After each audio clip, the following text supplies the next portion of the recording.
My son forged my signature to sell my farm, so I sold his future instead. I am 71 years old, and I want you to remember my name, Diana, because by the end of this video, you will understand exactly why an old woman who has spent 43 years with dirt under her fingernails decided it was time to become someone her own son didn't recognize. He stood at my table on Thanksgiving, pouring wine for strangers who had already signed papers with my name forged beneath the dotted line. He never once looked me in the eye, and that, my friends, was his first mistake. Before I tell you what happened next, I need you to do something for me. Hit that like button, subscribe if you haven't already, and down in the comments, tell me where you're watching this from tonight. I read every single one of them, and honestly, some nights your company is the only thing that gets me through. Now, let's go back to the beginning, because you need to understand what that farm meant before you understand what I was willing to do to protect it. I bought that land. Well, my late husband Robert and I bought it in the spring of 1983. We were young, foolish, and so in love with the idea of building something with our own hands that we didn't care we were eating beans out of a can for the first 2 years. 92 acres of Missouri clay and rolling hills, a farmhouse that leaned a little to the left, and a barn that Robert rebuilt board by board after a storm tried to take it from us in '91. We raised soybeans, corn, a small herd of cattle, and one son. That son's name doesn't matter right now. You'll understand why by the end of this video. Robert passed 12 years ago. Heart attack, out in the Northfield. Machinery still running when I found him. I buried my husband and I kept the farm running, because that's what you do. You don't sell the thing that has your husband's blood, sweat, and 30 years of Sundays poured into the soil. You hold on to it with both hands, even when your hands start to shake with age, even when the bank calls asking if you've considered your options. My son grew up on that land. He learned to drive a tractor before he learned to drive a car. He used to run barefoot through the cornfields until his feet were tough as leather. And every single Thanksgiving, no matter where his life took him, the city, his fancy job, his fancier apartment, he came home. Or so I thought he came home for me. Turns out the last few years, he was casing the place like a thief scouting a bank. I should have seen it coming. There were signs, small ones at first. He started asking questions that didn't sound like a son's questions. They sounded like a businessman's questions. Mom, what's the farm worth these days? Mom, have you thought about what happens to the land when you're gone? Mom, you know there are companies that would pay good money for land like this, don't you? I brushed it off every time. I told myself he was just being practical, that a mother raises a son to think about the future, and here he was, thinking about it. I didn't know that the future he was thinking about didn't include me standing in it. This past Thanksgiving, he called and told me he wanted to host at the farm. Said he missed the old kitchen, missed the smell of my cornbread, missed watching the sun go down behind the barn the way it always had. I cried when he asked. I actually cried, because in the years since his father died, my son and I had grown distant in the way families sometimes do. A phone call here, a rushed visit there, and I thought foolishly that this was him coming back to me. I spent 4 days cooking. I brined the turkey myself, made 3 pies from scratch, pulled out my mother's china that I hadn't used since Robert's funeral. I wanted the house to loved because I thought my son was finally choosing to love it again too. The guests started arriving around 2 in the afternoon, and something felt off from the very first car door that slammed shut. These weren't family. These weren't even his usual friends, the ones I'd met over the years, the ones who called me Miss D and asked for extra helpings of my mashed potatoes. These were people in blazers, carrying leather folders, shaking my hand a little too firmly, saying things like, "What a charming property," and "so much potential," in voices that made my stomach turn cold, even before I understood why. I remember one woman, mid-30s, sharp suit, sharper smile, walked straight past me into my own living room and said to the man beside her, "This whole space opens up beautifully once the interior walls come down." Down. My walls. The walls Robert had framed with his own 2 hands. I stood there in my kitchen apron, holding a spoonful of gravy, and I felt something inside me go very, very quiet. The kind of quiet that comes right before a storm.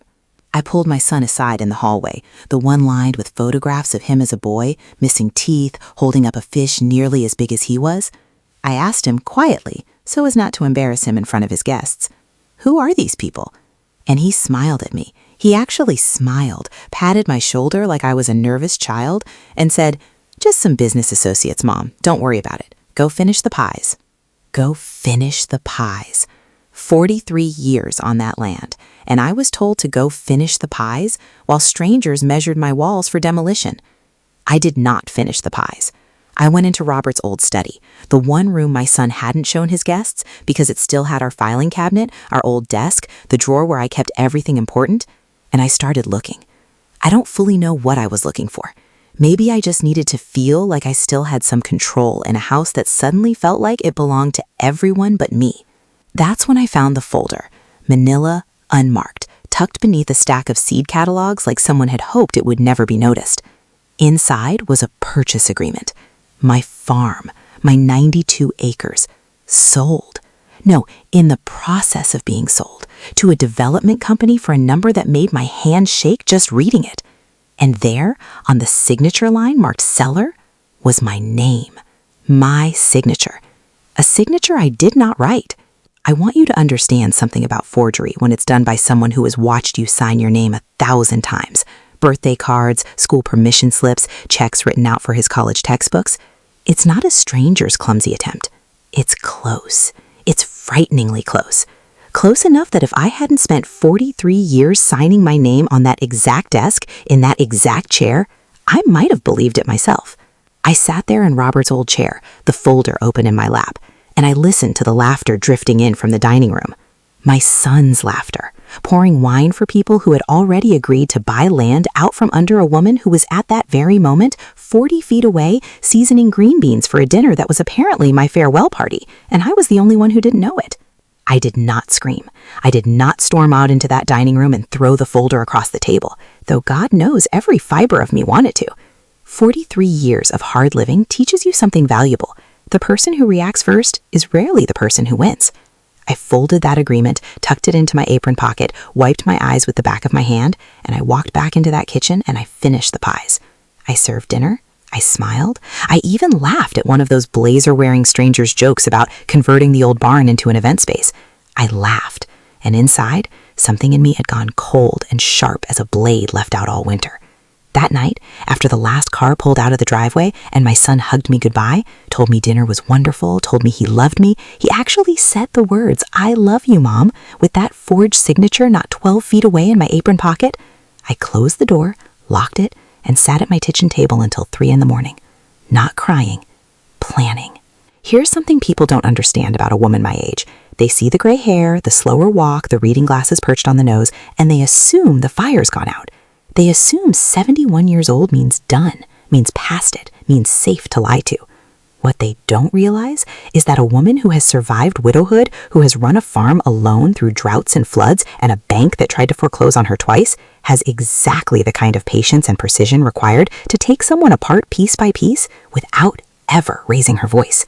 The first thing I did, the very next morning, was call my late husband's cousin, a retired attorney named Franklin, who had helped us with the original deed decades ago.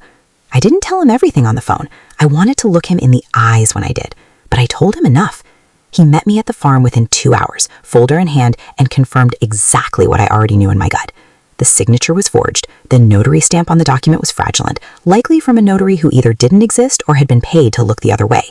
And if this deal had gone through even one more week, I could have lost the farm entirely before I ever knew it was for sale. Franklin asked me what I wanted to do. Press charges immediately, he said, would be the fastest route. Get the police involved, get my son arrested for forgery and attempted fraud, watch him get dragged out of whatever glass office he worked in with cameras rolling. Part of me wanted that. Part of me wanted the whole world to see exactly what kind of son could do this to his own mother. But I told Franklin no, not yet. Because prison, I realized, would be too quick a punishment for a man who had spent months, maybe longer, meticulously planning to erase me from my own life. I didn't want quick. I wanted him to feel exactly what he tried to make me feel. Powerless, betrayed, and completely blindsided by someone he trusted. So I asked Franklin a different question. I asked him what it would take to legally, quietly, and permanently make sure that farm could never be touched by anyone but me ever again. Not sold, not seized, not signed away by anyone claiming to act on my behalf. And more importantly, I asked him to help me find out exactly who my son had been talking to, exactly how deep this deal went, and exactly how much money was already tied up in a sale that was never going to happen. It took 3 weeks of quiet work. Franklin pulled records, I made calls I hadn't made in years, reconnecting with an old friend from church whose daughter worked in commercial real estate law, someone who owed me a favor from a very different lifetime ago. What we uncovered was worse than I imagined. My son hadn't just forged a signature, He had already spent money, investor money, based on the assumption that this deal would close. He had told the development company and at least 2 silent investors that the land was essentially secured, that his mother was on board, that closing would happen before the new year. He had built an entire financial house of cards, and every card was resting on my ignorance. That's when I made my decision. I wasn't going to call the police first. I was going to let him build that house just a little bit higher. I contacted the development company myself. Not through Franklin, not through a lawyer, just an old woman calling to introduce herself as the actual, legal, sole owner of the property in question. I was polite. I was warm even. I told them I understood there had been some conversations about my land, and I wanted to clarify a few things directly, woman to business person. I told them the signature on their purchase agreement was not mine, that I had never agreed to sell, and that I had documentation, real documentation, notarized that same week by an actual notary, proving the deal was fraudulent. I told them I was not interested in involving the police, provided they immediately and formally withdrew from the deal and confirmed in writing that no further contact would be made regarding the sale of my property. You should have heard the silence on that phone call. Then the scrambling, then the apologies, the reassurances, the immediate confirmation that yes, of course they would withdraw entirely, that they had been assured the seller was fully on board, and clearly they had been misled. I asked, very sweetly, misled by whom exactly? And they gave me every name, every single one. Within a week, the deal collapsed entirely. Not because I had gone to the police, not because a courtroom had gotten involved, but because I had simply told the truth to the people my son had lied to. And the truth, when it lands in the right hands, is a wrecking ball all on its own. The investors pulled out next. Turns out, when the land you promised your investors is revealed to have never actually been available in the first place, and the paperwork proving ownership was forged, people with money get very nervous very quickly. My son had used a significant portion of that secured investment money already. On new office space, on a car I noticed he'd been driving at Thanksgiving that I hadn't recognized, on a lifestyle that was apparently being financed entirely on the assumption that my 92 acres would quietly become his. He called me 11 days after that Thanksgiving dinner. I remember the date because it was the day the investors formally withdrew, and from what I later learned, the day 2 of them started asking very pointed questions about where exactly their money had gone. He was frantic, voice shaking in a way I hadn't heard since he was a boy waking from a nightmare. He asked me if I knew anything about why the deal had fallen apart. I let him talk. I let him spiral for a full 2 minutes, explaining how everything was ruined, how he might be facing legal trouble, how he didn't understand what had happened. And then I told him, calmly, the way you'd explain something to a child who had broken a vase and was still trying to figure out how to lie about it. I told him I found the folder. I told him I called Franklin. I told him I spoke to the development company myself. I told him I knew about the forged signature, the fake notary stamp, the investor money already spent on an office and a car and a life built on land that was never his to sell. The silence on that phone call lasted so long I genuinely thought he'd hung up. When he finally spoke, it wasn't an apology. Not at first. It was excuses. He said he was going to tell me eventually. He said he thought I'd understand once he explained the financial opportunity. He said the farm was too much for a woman my age to keep managing alone, that he was doing this partly for me so I wouldn't have to work myself into an early grave the way his father had. I let him finish, and then I asked him one question. Did you ever, even once, plan on asking me first? He didn't answer. That silence told me everything his excuses were trying to hide. I told him I wasn't pressing charges. Yet. I told him that decision was entirely dependent on what happened next.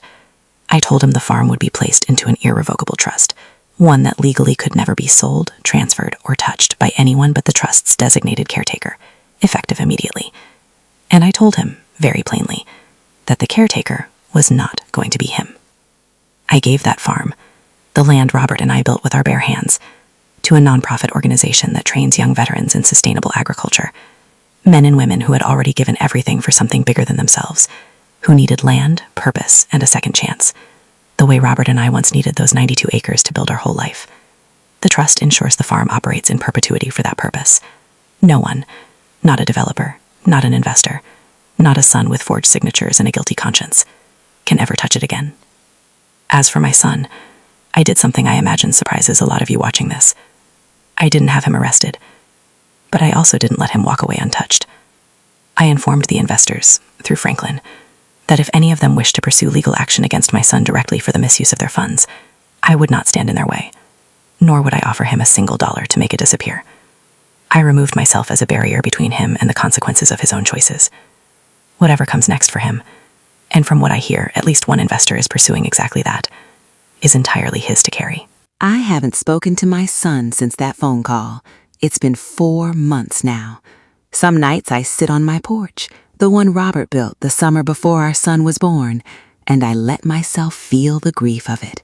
Because make no mistake, this is grief. You don't stop loving your child just because he tried to erase you from your own life. But I've learned something at 71 years old that I wish I'd understood decades sooner. Love without respect is just a door someone keeps walking through to take what they want. I still have my farm, in spirit if not in daily deed. I drive out there some mornings and watch young veterans working the same soil Robert and I once worked, and I feel something settle in my chest that I can only describe as peace. Not the peace of forgetting what my son did. I will never forget the sight of him pouring wine for strangers who'd already signed papers with my forged name, but the peace of knowing I refused to be erased. I refused to go quietly. I refused to just go finish the pies. If there's one thing I want you to take from tonight's story, it's this. Age does not make you weak, and love does not obligate you to stay silent when someone tries to steal from you, even if, especially if, that someone shares your blood. You are allowed to protect what you built with your own 2 hands. You are allowed to say no, even to the people who assume you never will. Thank you for sitting with me tonight, for letting an old woman tell her story. If this moved you, please hit that like button, subscribe for more stories like this one, and I'd love to know, where are you watching from tonight? Tell me in the comments below. Until next time, take care of yourselves, and take care of what's yours. Nobody else is going to do it for you.